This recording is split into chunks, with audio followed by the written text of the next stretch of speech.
Fiona's Magic Stool, a folktale from Scotland.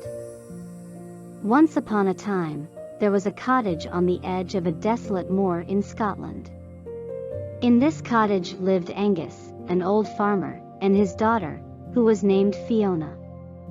Young Fiona was an extraordinarily good-looking girl. Indeed, you could say that she was by far the most beautiful girl in that dreary land. It was not an easy life on the moor. Old Angus had his hands full, tilling the stony soil and managing his farm. Fiona also had to help him. Apart from doing the housework and other odd jobs around the farm, she had also had the job of looking after the cows and milking them. Thus, she led a very busy life indeed. One would have thought that the young milkmaid, who was gifted with good health and exquisite beauty and whose days were full of activity, would be the happiest girl on earth. But alas, it was not so. For, unfortunately, she was only too aware that she was the most beautiful girl on the moor. This knowledge, I am sorry to say, had turned her into a very vain and proud girl. She felt that she deserved to live in a grand palace, with a host of maids to wait upon her. Instead, here she was stuck on a dreary moor, tending a herd of stupid cows, and spoiling her hands with menial work. True, Fiona found it very lonely on the farm. Apart from her, the only other person there was her old father, who spoke very little. Even he was seldom home, being out in the fields all day long. Further, there were innumerable chores to be done around the house and the farm. As they were poor and unable to afford hired help, Fiona had to do all the work herself. If only she had reconciled herself to her lot, she would have cheerfully tackled the chores with a song on her lips, and they would not have seemed so taxing. But this she did not do. Instead, she constantly moaned. "Oh, how unlucky I am. If only I had been born a fine lady instead of a milkmaid, I would now be getting my maid to do my hair and anoint my body with fragrant perfumes. Instead, here I am tending to these ugly, ungrateful cows." Every day, while feeding and milking the cows, Fiona would scold them and rail at them, saying, "You idiotic creatures, you were born only to create work for me. Day in and day out, I work myself to the bone, seeing to your comforts. I, who should have adorned a palace." However, the cows were quite used to Fiona's sharp tongue and endless complaints, and did not mind her outbursts in the least. This only made her more irritated. One day, she was herding the cattle into the meadow to be milked, scolding them all the while as usual. It was then that something unexpected happened. She heard someone call out loudly from behind her. "Fiona, Fiona, wait, listen to me." Surprised, Fiona turned. Who could be calling her? Then she saw a rather peculiar sight. A little old woman was emerging from the heather, holding a three-legged milking stool. "My dear, I heard what you have been telling the cows," she said. "I think you have a problem with the task of milking. I have here something which is just right for you." And she held the stool out to Fiona. Fiona sighed.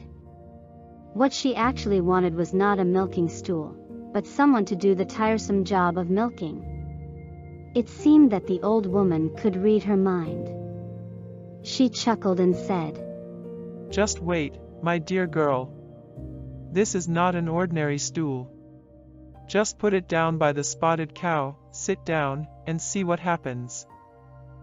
Fiona shrugged, but obeyed. She sat down, put the bucket under the spotted cow and got ready to milk her. Lo and behold! Much to her amazement, the milk began to pour down in a steady stream into the bucket, before her fingers even touched the udders. Within seconds, the bucket was brimming. Then she milked the other cows one by one, and the job, which normally took an hour, was done in 5 minutes flat. Fiona was delighted. What a useful gift this was. "Thank you, Grandma," she said.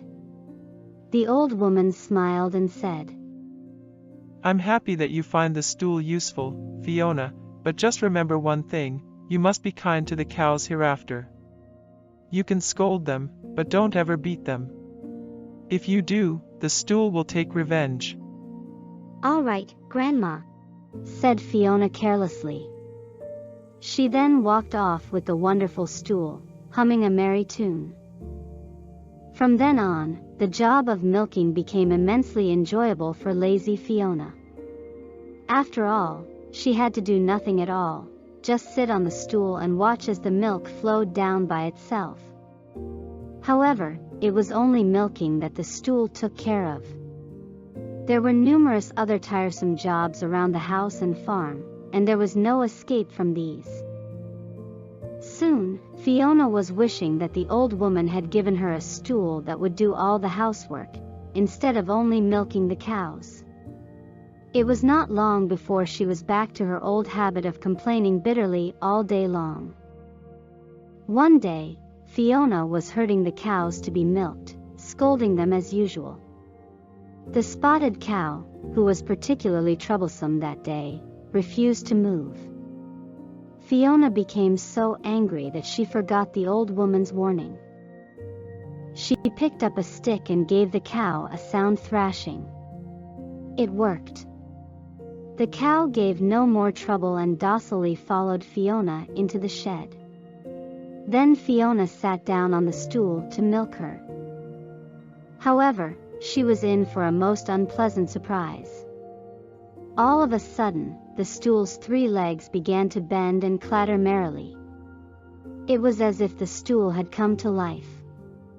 Kicking the bucket aside, it bucked like a wild horse and began running out of the shed. The horrified Fiona tried to jump off. Much to her horror, she found that she was stuck fast to the stool. Now she had no option but to go wherever the stool chose to take her. The stool and Fiona galloped and danced round and round the whole moor, through thorny bushes and into muddy ditches. Soon, Fiona was blistered and scratched from top to toe. Her shoes had dropped off somewhere along the way. Her clothes were tattered and muddy, and her hair was a tangled mess. Finally, when it had reached the very edge of the moor, the stool paused for a moment. It then took a high leap into the air. Fiona, who suddenly discovered that she was no longer stuck to it, fell headlong, straight into a thorny bush. By the time she picked herself up, she found that it was nowhere in sight. Now she had to return home without it. Dazed, she got up and turned homewards. Alas for the vain young girl. Attracted by the commotion, all the people on the moor had come out to see what was happening. When they saw her sorry plight, they could hardly control their laughter. Soon the dreary moor was fairly echoing with the sounds of their merriment. Overcome by shame and embarrassment, Fiona burst into tears and ran to the nearby pond to wash herself. There she saw her reflection in the water. So funny did it appear, such a far cry from her usual dainty self, that she herself could not help smiling. Slowly the smile broadened and turned into a chuckle, until she was laughing as uproariously as the others. It was the first time that Fiona had ever laughed at herself. The strange thing was, it made her feel wonderful. From that day onwards, a great change came over Fiona. Having lost the magic stool, she now had to go back to milking the cows the hard way. However, surprisingly, she never minded it at all. On the contrary, she became much happier and more contented with her life. She smiled and laughed more and sang all day as she worked, and became lovelier than she had ever been. Eventually, It so happened that a lord who visited the moor fell in love with her, as much for her cheerful disposition as for her bewitching beauty. They were soon married, and Fiona went away to live with her husband in his fine palace. Thus, it turned out that she did get the life she had desired. Perhaps the stool had worked its magic in more ways than one. Moral of this story is, humility, and not vanity, brings its rewards. If you enjoyed this story, you can find more in this channel. Please like and subscribe. Thank you and have a good time.